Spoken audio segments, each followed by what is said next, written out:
Olá, meus caros alunos, espero que estejam bem. Então, chegamos a esse episódio onde nós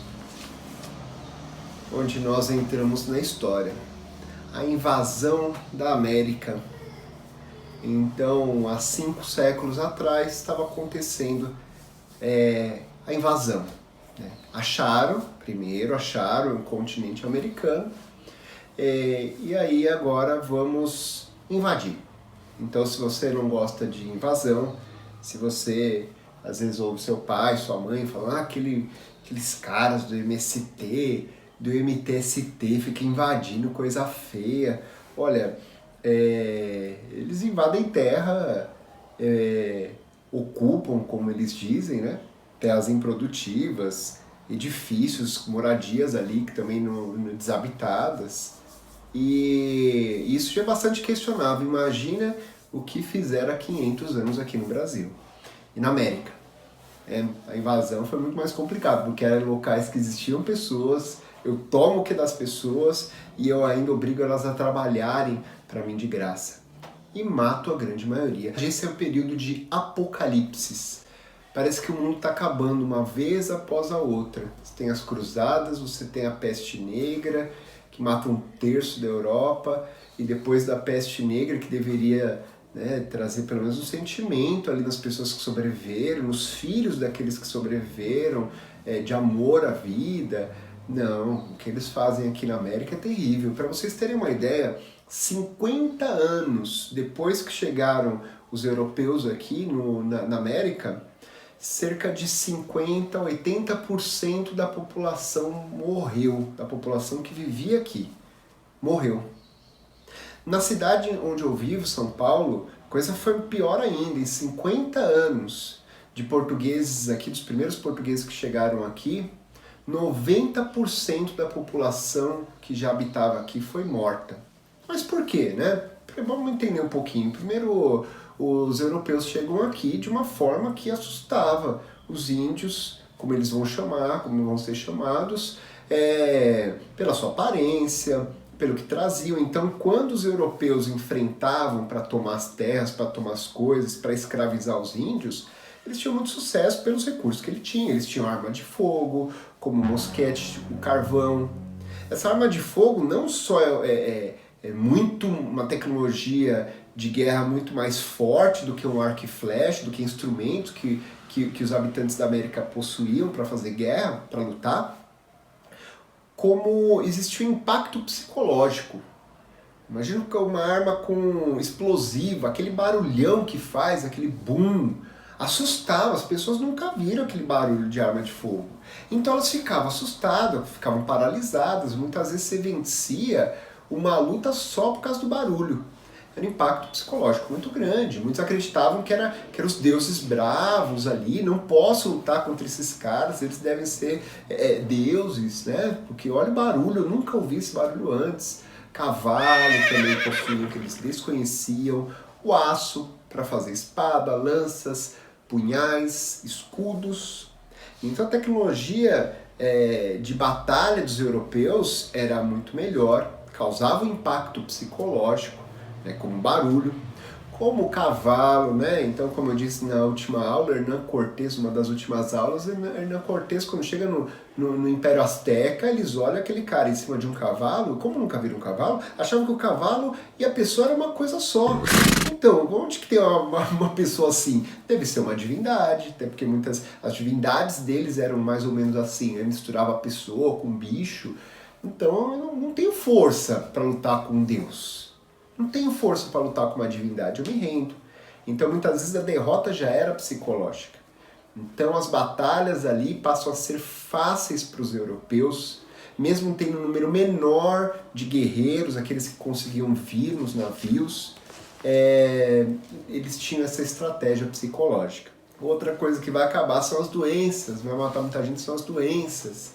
Então, por um lado, alguns europeus matando para tomar as terras, para escravizar os índios. Por outro lado, você tem epidemias, você tem vários vírus que as pessoas aqui não tinham resistência, não tinham anticorpos.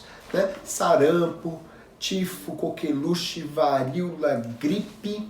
Eles não tinham proteção para isso, então uma epidemia após a outra vai morrendo um monte de gente, né? Então um pouco morre pela guerra, outro pouco morre por epidemias. Em meio a essas epidemias, muitos já se conformavam, falavam, bom, é castigo divino, tentamos enfrentar deuses e agora eles estão castigando nós.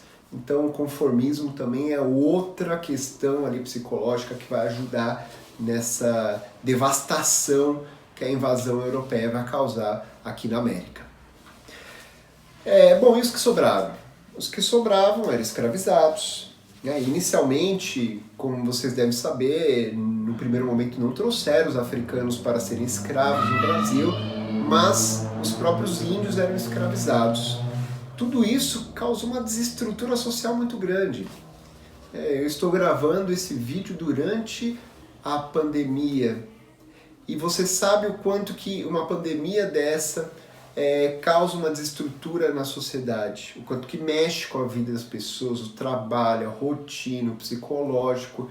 Imagina essa grande invasão ali, imagina uma tribo que de repente destruíram tudo, levaram os homens mais fortes como guerreiros, né, estupraram as mulheres da tribo, muitas vão ficar grávidas desses estupros posteriormente, assim começa a miscigenação. A miscigenação, então essa mistura de povos, não acredite que o branco europeu, que o índio americano, que o negro africano simplesmente se apaixonavam, casavam e tinham filho, assim ocorreu a miscigenação. Não tinha amor, tinha estupros. Tinha estupros. Um homem europeu ele não ia casar com uma índia, né, que ele considerava inferior. Ele não ia casar com uma escrava africana que ele comprou. Eram estupros, algo absolutamente normal para a época, um europeu estuprar uma índia, um europeu estuprar uma africana, e é claro que ele nunca quis assumir os filhos dessa gravidez, assim foram se misturando, é por isso que nós temos aparência tão diferente, né? A diversidade de tonalidades de pele no Brasil é muito grande, uma mistura muito grande, feita inicialmente a partir de muitos estupros ali desses invasores. Mas por que eles eram tão maus, professor? É que os que vieram para a América, os europeus, eles não vinham na intenção de, olha, vou levar Jesus para as pessoas não irem para o inferno. Olha, vou fazer novas amizades. Olha, vamos criar laços com outros povos. Não, eles vinham como conquistadores. Uma embarcação custou muito caro. E quem financiou Portugal e Espanha queria o retorno desse dinheiro. Não queria que uma embarcação voltasse de mãos vazias. Era muito caro tudo aquilo. Né? Como financiar uma pessoa para ir para a Lua, num foguete. É muito caro. Muito caro, eu quero retorno. Eu quero ouro, eu quero especiarias, eu quero alguma coisa. Eu quero escravos, alguma coisa eu quero. Então as pessoas que vinham nesses navios já vinham com o espírito de eu preciso ganhar alguma coisa. Cheguei até aqui, não vou voltar de mãos vazias, eu tenho que conquistar. Então esse espírito de dominação, de conquistar, né? Então aí que vai, a todo custo vão tentar encontrar coisas preciosas nesse lugar que eles encontraram e já tomaram a força para si, desprezando completamente as pessoas que viviam ali, os habitantes originais. Bom, então outra coisa que vai servir no meio desse esquema de controle vai ser a imposição religiosa. Os jesuítas, eles tinham missão, faziam parte ali da Contra-Reforma, outra aula vamos ver um pouquinho disso. A Contra-Reforma vai criar essa instituição em que a Companhia de Jesus, em que os jesuítas vão catequizar as pessoas. E aí você pensa, tá vendo? Eles vieram para mostrar, eles vieram para que o índio não fosse para o inferno. Olha, com certeza, no meio daqueles religiosos devia ter pessoas bem intencionadas, mas a intenção de Portugal, quando envia os jesuítas para o Brasil, é fazer o que perceberam as pessoas que estão no poder já desde a antiguidade. Se eu tenho uma única religião da população que eu controlo, fica mais fácil controlá-los. Uma diversidade religiosa é mais difícil falar uma língua de dominação. Então é mais fácil dominar o índio se ele for cristão. Então os jesuítas batizavam os índios, davam nomes europeus para eles, né, e amaldiçoavam completamente qualquer elemento da sua cultura. Você tem, e no meio disso tudo é claro que focavam nas coisas que é importante para a dominação, como, olha, você tem que dar outra face. Índio, Jesus disse, dê outra face, então se alguém bater na sua face, você dá outra. É engraçado que os dominadores que vieram junto com os jesuítas para a América não pensavam nem um pouco assim, né? Ia para a guerra para matar, para dominar mesmo, né?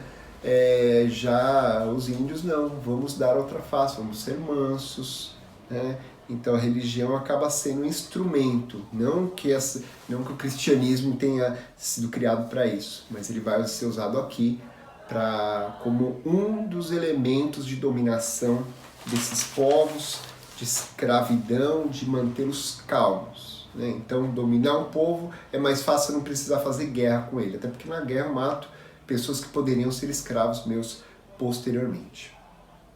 Então essa é a invasão da América, foi realmente uma devastação ali do território, das pessoas, a grande maioria vai morrer nas primeiras décadas, e essa terra, que era de diversos povos, vai pertencer ali a poucos povos europeus. Em meio à invasão da América é importante contextualizar o mundo ocidental, o mundo europeu que está dominando essa América.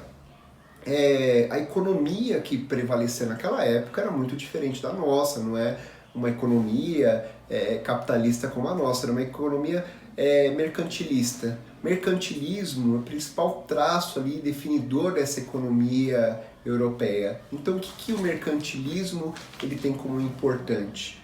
No mercantilismo, né, que vão ser as práticas econômicas, então do século XV até o século XVIII, acho que 3 traços importantes. Primeiro, é importante riqueza para o mercantilismo, é a riqueza de uma nação. Ouro e prata. Quanto mais ouro e prata tem uma nação, mais rica ela é.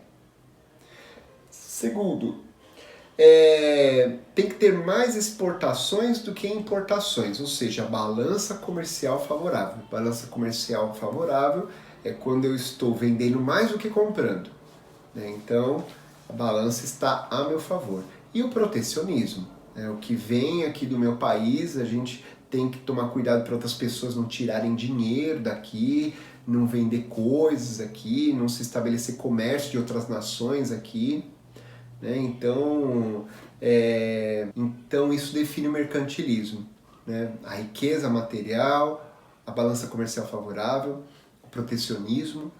Então o comércio começa a crescer, e o comércio ele se expande pelo mar, lembrando pela dificuldade que se tinha de chegar ao Oriente pelo Oriente Médio, de conseguir, por exemplo, especiarias da Índia pelo Oriente Médio, depois a tomada de Constantinopla, né? É isso que vai impulsionar as nações europeias para ir para o mar, tentar encontrar rotas para chegar na Índia e talvez em outros lugares.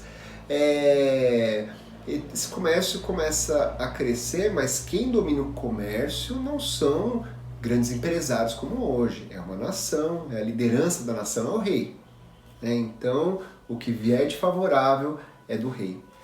Esse é o mercantilismo. Outro traço interessante da economia dessa época é a economia de relação da Europa com a América. É uma economia colonialista, né? Então, chegamos na América, tomamos a América, invadimos a América. A América é nossa, dos portugueses, dos espanhóis primeiramente. O que a gente faz com ela? Tira lucro.